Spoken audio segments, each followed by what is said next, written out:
A mass fentanyl death back in February has left one Colorado prosecutor with more questions than answers, frankly, on how to address the growing opioid problem throughout our country. At an apartment in Commerce City, Colorado, 5 people died from fentanyl overdoses after ingesting cocaine that they did not know was laced with the deadly drug. District Attorney Brian Mason arrived at the scene that day, but in his mind, it didn't appear to be a typical overdose case. It looked more like a poisoning. Now, Brian Mason, the District Attorney of Colorado's 17th Judicial District, joining us now. Brian, thank you for being here. My pleasure. Thank you. And we know this is a case you worked extensively. After more than 6 months of investigation, in the end, not enough evidence available to file criminal charges for the loss of these 5 lives. Can you talk to us about the emotion around that? Is it frustration? And what is your biggest takeaway from this tragedy?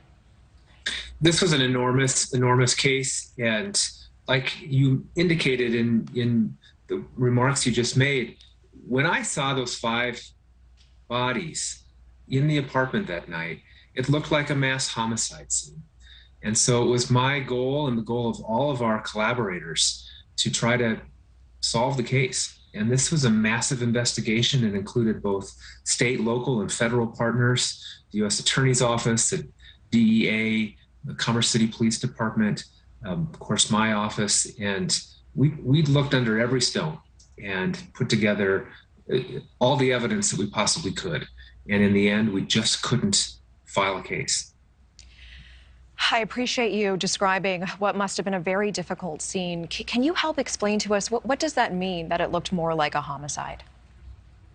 Well, I get called out on every homicide in my jurisdiction. And so I go to a lot of homicide scenes. And when I went to this one, it did not initially appear as somebody who had overdosed on drugs. There were 5 bodies, all of which had dropped to the floor, probably immediately after the ingestion of the drug. And it was clear from the evidence on scene that all 5 of these young men and women had ingested something that they surely thought was cocaine. There were lines of white powder on glass mirrors, and that's a typical standard way to ingest cocaine, and that's not how you take fentanyl. And when the fentanyl-laced cocaine went into their bodies, because they ingested it the way that they did, it almost surely sent them all immediately down to the floor. It was a shocking and tragic and horrific sight. It absolutely sounds so. I appreciate you sharing those details with us. I think it is so concerning because fentanyl seems to be making its way into recreational drugs really without people's knowledge, whether it is cocaine or other things. And I know that, your team followed up on numerous leads, reviewed surveillance video, conducted interviews, cell phone data, DNA evidence, et cetera. There just wasn't enough to find the source at the end of the day. Is that just the case in many of these cases, that the source of the fentanyl will never be found and no one will ever, justice will not be found for these families? These cases are very, very tough.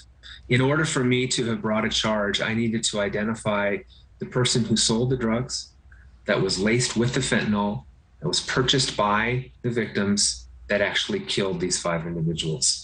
And the evidence just simply wasn't there. I do think that law enforcement has had a paradigm shift across the country, but certainly in Colorado, on treating what we used to call fentanyl overdoses as poisonings. And that's a good thing. But actually making a case and getting it across the finish line of a successful prosecution is going to be very, very tough. Yeah. In many ways, and I'll just add one final thing, because the witnesses who we need to build the case are often, as in this case, deceased. That's incredibly powerful. Brian Mason, I appreciate you speaking about this issue, as it certainly is affecting, not only where you are, but every neighborhood in our country. Appreciate the work that you do. Appreciate your time. Thank you very much. Thank you for watching. Go to newsnationnow.com to find NewsNation on your television provider. And don't forget to click the red subscribe button below to get more of NewsNation's fact-driven, unbiased coverage.